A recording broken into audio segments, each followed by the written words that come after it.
wants you to think that it is a fairy tale and it's somehow unattainable, but I mean, it's not a fairy tale. So then, what is the true purpose of marriage? If it's not, just love and happiness.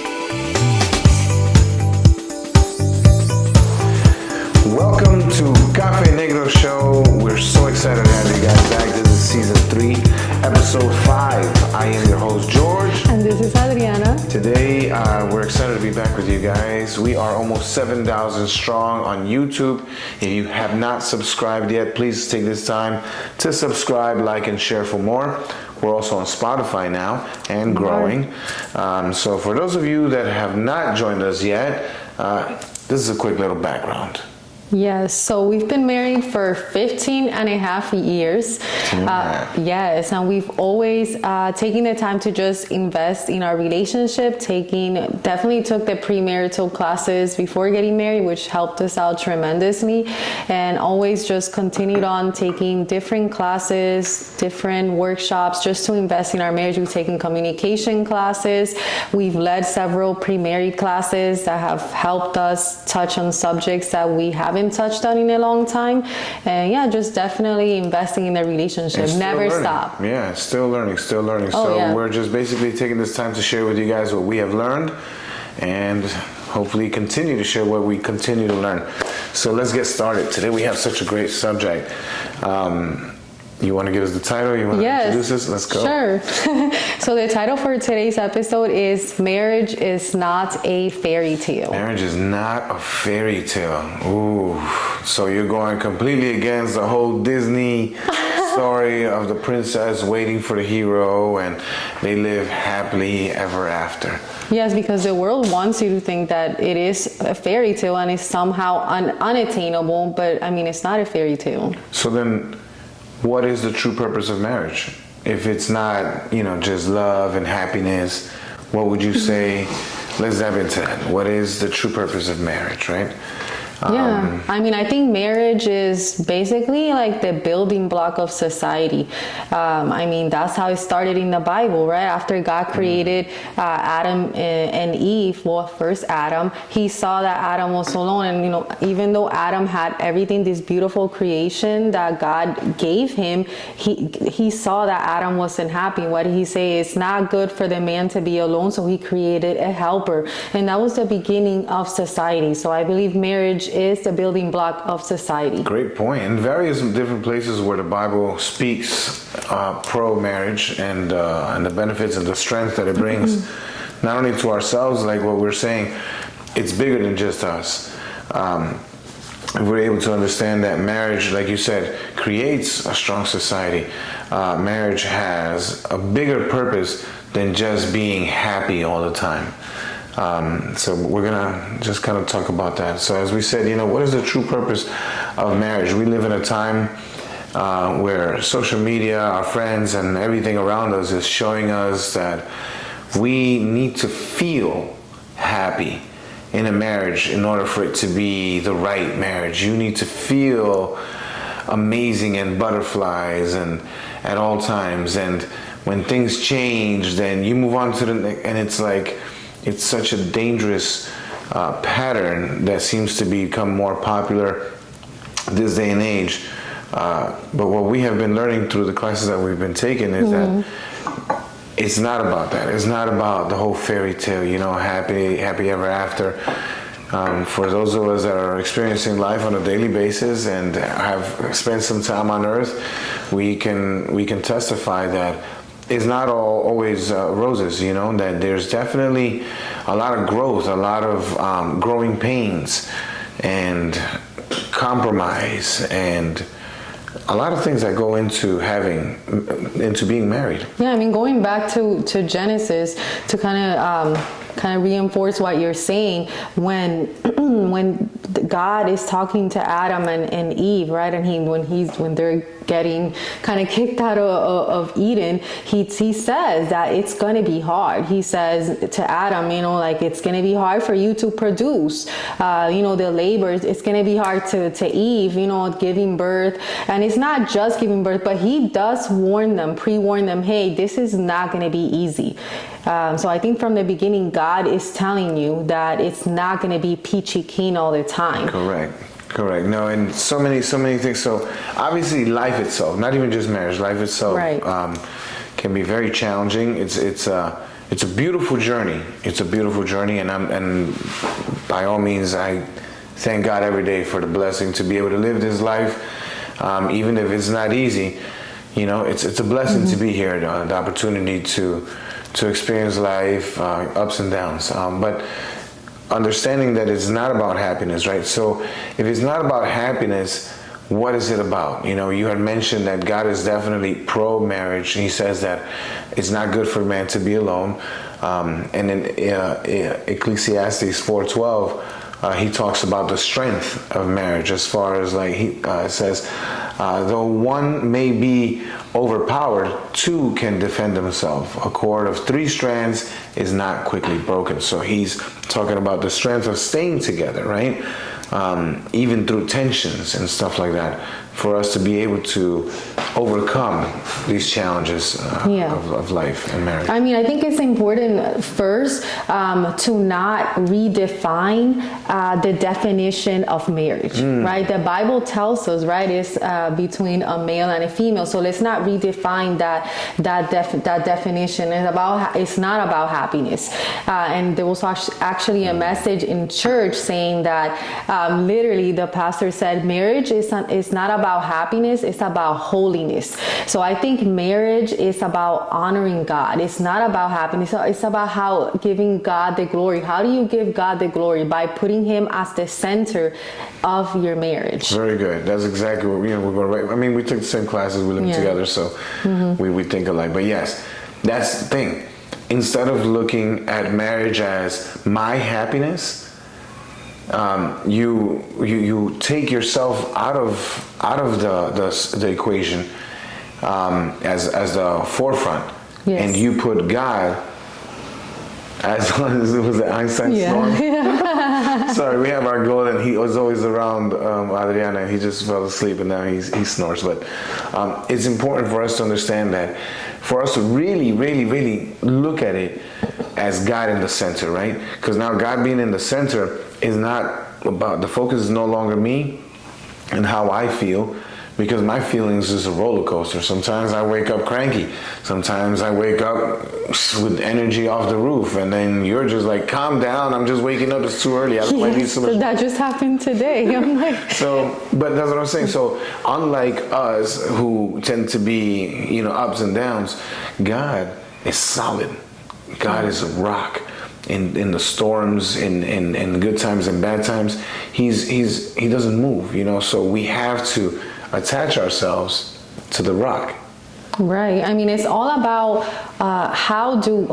for us to figure out how do we honor God in our marriage. That has to be our number one priority. And again, it all goes back to how close you are to God. The closer you are to God, the easier it is to honor him. Like it becomes part of your normal routine or state of mind. Like, how can I make God smile? How can we do that in our marriage, right? And the more we honor God, I feel God will exalt you in the world, right? And people are looking at you and they're going to see God, the reflection of God through your marriage, like we talked about in the other episodes. Yeah, that's definitely, how do people see God? Through us, 100%. But in order for us to understand that, the other point on this part that we're talking about is that we have to understand that it is bigger than us. Correct. It's marriage. You started with the benefits of it, right? It's a foundation of a whole society. When two people are able to overcome the emotional challenges of maintaining a relationship, and you can see it in all parts of life, even at work. I remember in one of the jobs that I had, the boss told me that one of the things that he sees when he puts a leader in his company is if they're married, if they're committed. He looks for a ring, because if you're able to withhold a relationship, a home, and that means that you can deal with different factors, the ups and downs, and maintain a commitment, that you're committed. So you have to be able to understand, especially when it's not happy times, that okay, easily you can listen to anything on social media or anywhere that tells you don't have to take that from him. You have to go find your own happiness, find your own purpose, get your own career, get your own money. It tells you, oh, you can do this. Oh, why? You still got it. Just go. Yeah, but it goes back to not redefining the definition of marriage, and how we have been talking about for the past few episodes, like marriage is for a lifetime. The world will tell you if you or live together before you get married. No, that's not what the Bible says, or try it out. Or if he doesn't or she doesn't agree with what you want to do, then that's it. But that's not the definition of marriage. God has meant for marriage to be for a lifetime, and again, it needs to mirror our relationship with him. It needs to, like you were saying, for a job, like if you're committed in a marriage, the boss is gonna see that. He's gonna be like, oh yeah, that can be a good worker. Correct. No, I mean, by the fruits you will be known. That's something I think a lot of people have forgotten. They're like, how can you tell? Because there's so many people that are speaking out there. And in reality, you don't know people's lives. Everybody has their own lives, their own stories, their own secrets. But one great way of recognizing what people are doing is by their fruits. It's not a popular common term, but it is a very, very good way. So when you see somebody that's been in a committed relationship for years, not to say that in every situation a committed relationship has been great. Unfortunately, there are some people that are in bad situations, but that's a different subject. Generally speaking, it speaks to the person's character. Now, let's go on to the next part of this subject, because I know we can. Go into this for forever. But so, how do we stay spiritually united when we face struggles or conflict? How do we do that? That's a very hard thing to do. Yes. I mean, we've said it before, and it's so, like the hard times are going to come, and that's why we're also talking about this in this episode about conflict. It's not a fairy tale. It's not like everything is like roses all the time. So when those times do come, we have to remember that we are not, like you are not my enemy and I'm not your enemy. We are on the same team. God created us to be on the same team, knowing like our roles, whether it might be hard sometimes, just to follow what the Bible says, just knowing our roles. And in Ephesians 6:12, it says, for we do not wrestle against flesh and blood, but against the rulers, against the authorities, against the spiritual forces of evil. And the enemy he's the one that's against us. He is the one that does not want your marriage to last a lifetime. He wants you to, when we disagree, he's going to feed into that because his primary purpose is to destroy marriage, destroy the building block of society. And I feel like the enemy, unfortunately, I feel like he's doing a good job like in this day and age, because we see so many people, the divorce rates, I don't know the exact number, but I know they're like super high. People don't even want to get married. People don't want to have kids. So he's doing a great job, but it's up to us to understand that these tough times will come, but we are not each other's enemy. Understand, the true enemy is the devil. He's trying to break you apart. Unfortunately, he's doing a good job. It says here between 40 to 50% of first marriages don't last, and then the numbers just get worse from there as the years go on.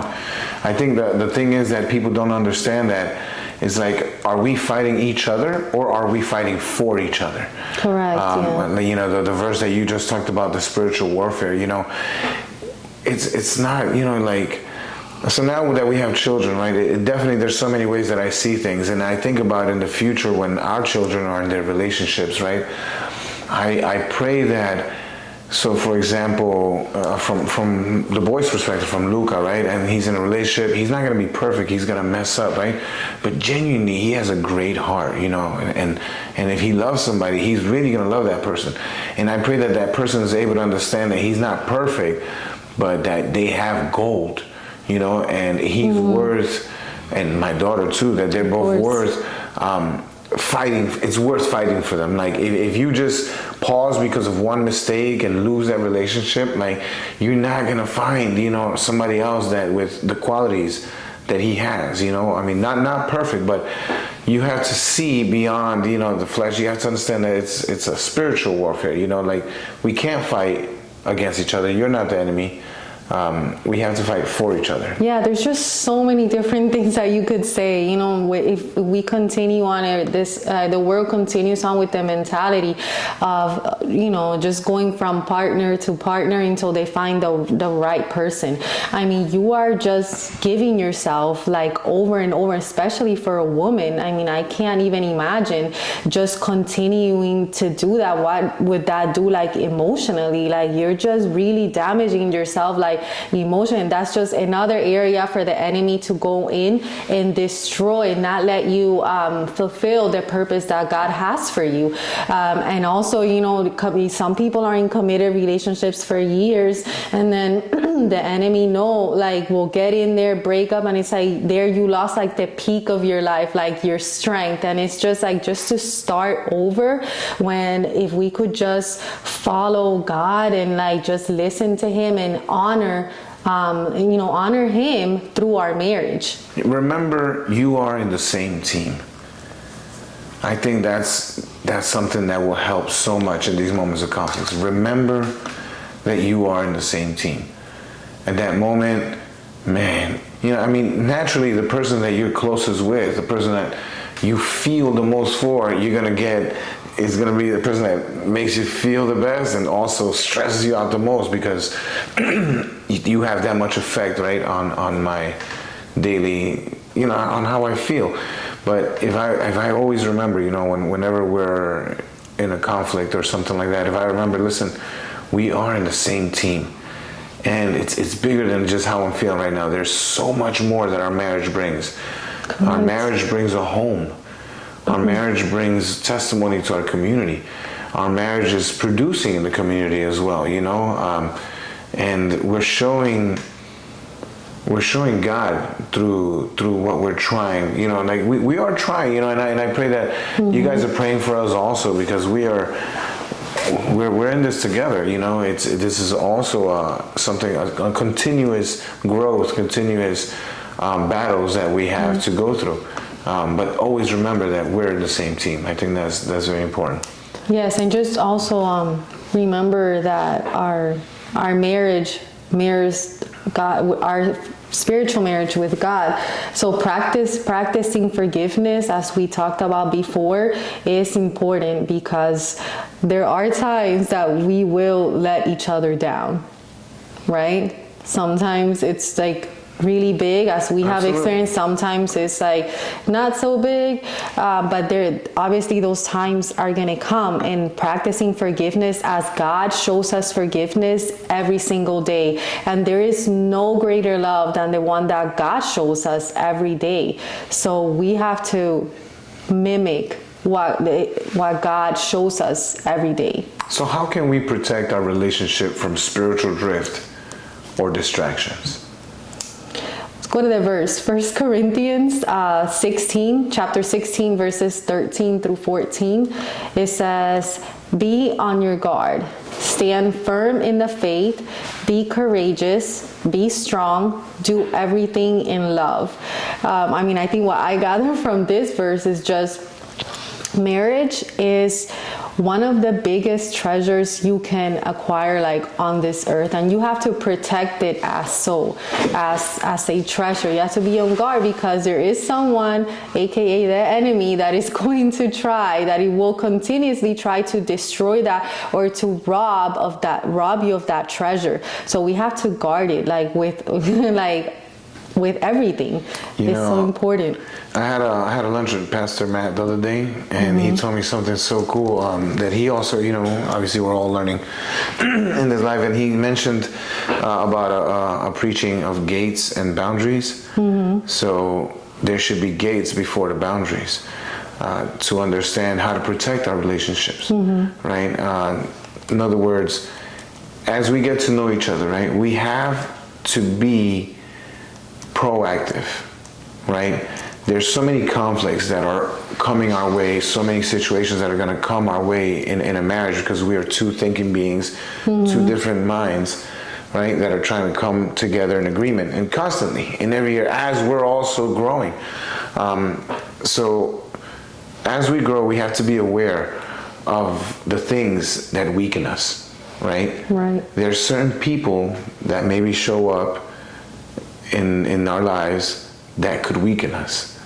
There's certain habits that come up in our lives that can weaken us, or pressures that weaken us. Those are gates that I feel that we have to be aware before we have to even think about that. Okay, now we don't have to allow this person in or allow this habit in.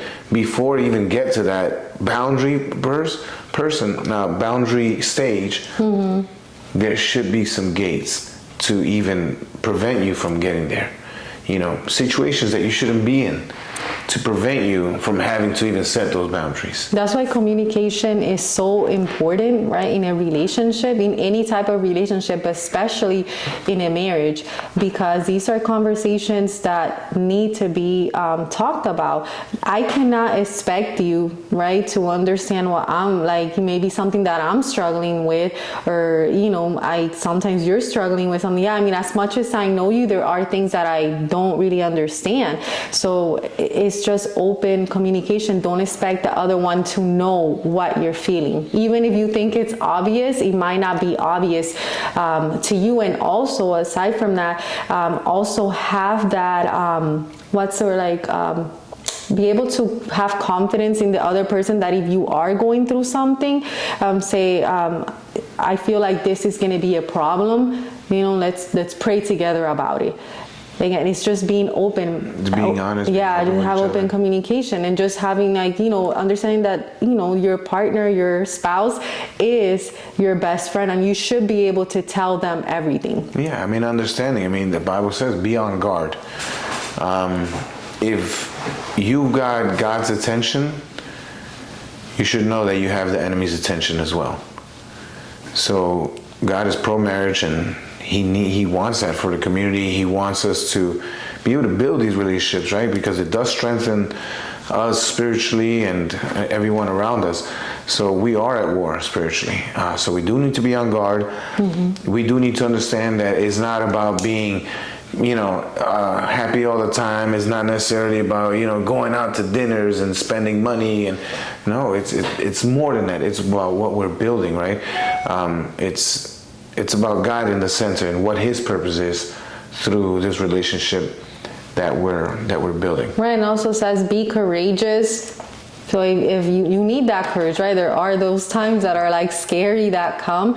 So we need to be courageous together so we can face those challenges that are going to come. But you also have to not give up, right? Because things are going really well for a while, can be going really well for a while. And then those times come that will come that are dark and not so pleasant. But it's important to go through those times together. And God, I promise you, okay, so obviously it sounds like we're just like, listen, this is not going to be about happiness. We're here struggling to get, no. I know that it's just that we've been touching on that side of that's what today's episode is about. But so we talked about the bright side in our previous episode. We did talk about the bright side. This is not the dark side. No. This is not the dark side. But this is pointers to be able to enjoy those bright sides.